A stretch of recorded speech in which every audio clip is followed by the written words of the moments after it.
Hi, everybody. Welcome back. We're going to continue and actually finish our series on unemployment and the labor market health. I will have one more video to demonstrate some of the current trends in unemployment and employment population ratio, labor force participation rate. But this will finish up the kind of theoretical backing and general ideas. So we're going to start by looking at unemployment policies, and then we're going to look at unemployment rates by different educational levels. So first thing real quick, unemployment policies. Here, ultimately, an important consideration when we think about these unemployment policies is this concept of reservation wages. And whether people explicitly think about this or not, essentially in our minds we have some number with which we would be willing to accept employment, and these different policies can affect the reservation wages. So for example, unemployment insurance, economists find that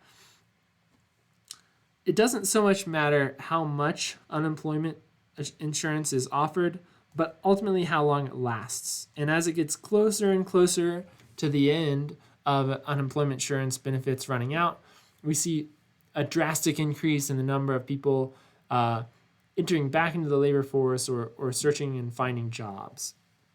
Okay, so that's unemployment insurance. Basically,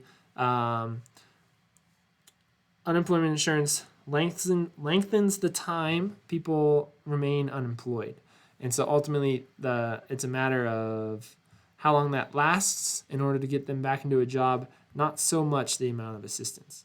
So that concept of reservation wage is the minimum wage an individual requires before accepting a job.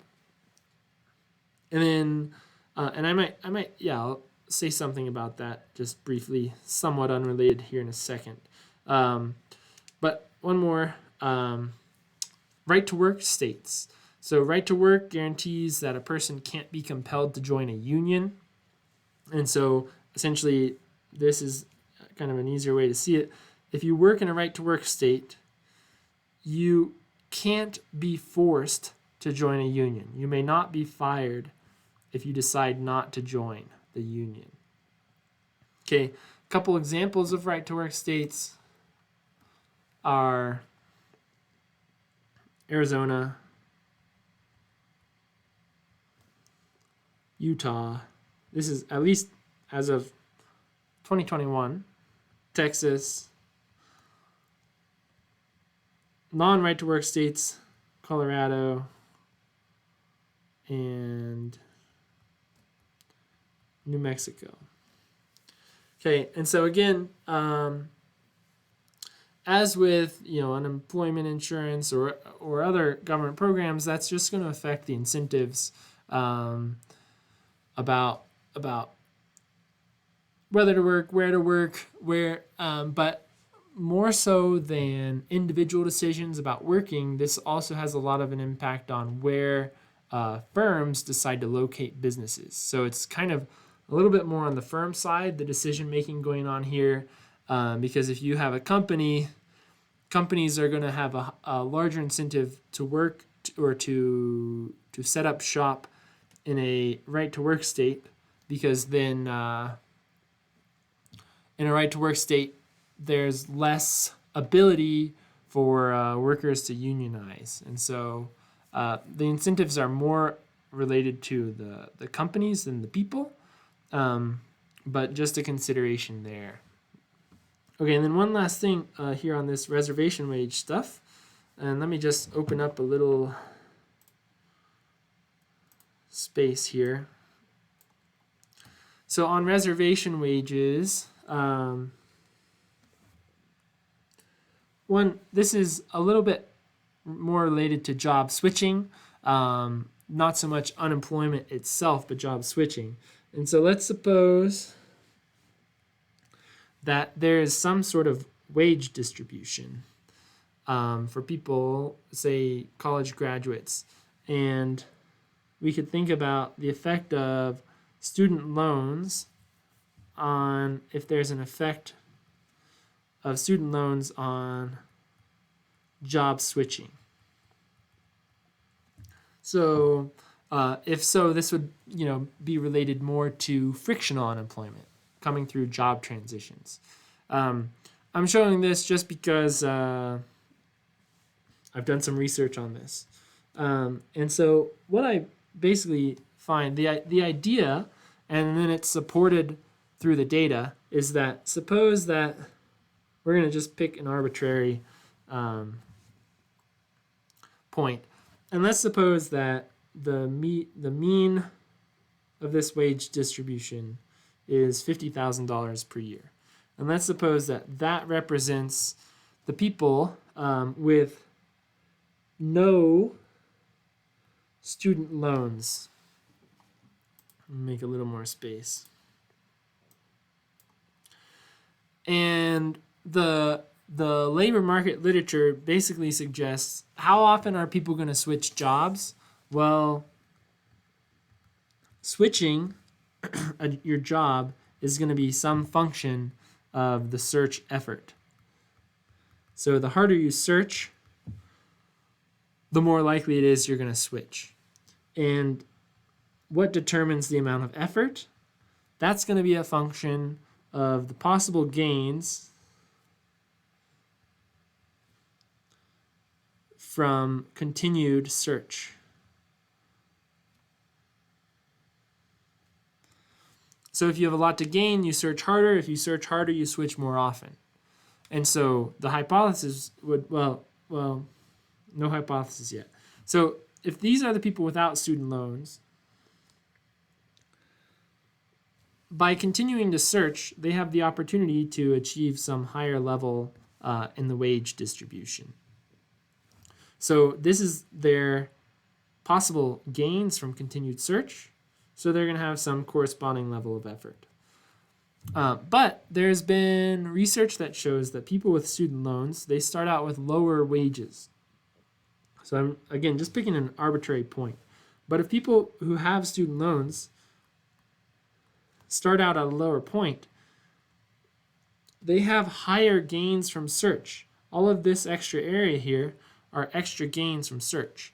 So the theory would be that if people have student loans, they have more gains from search. Therefore, they would put in higher search effort, and then therefore they would switch more often. And actually what we do find is that people with student loans do switch jobs, have job transitions more often than people without student loans.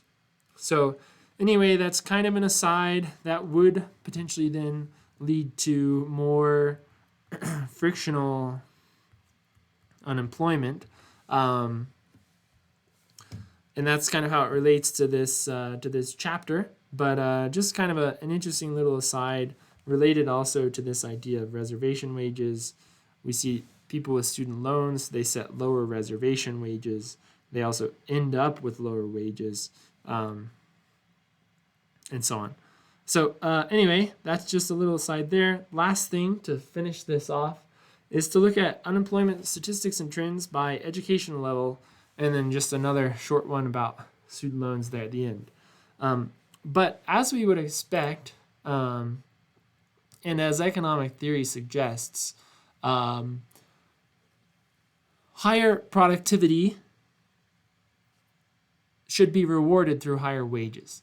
And theoretically, education, whether it just demonstrates people of higher productive ability or it creates higher productivity among the people who go to college and graduate, we should expect people with higher levels of education to be more productive and therefore to be more demanded in the labor force.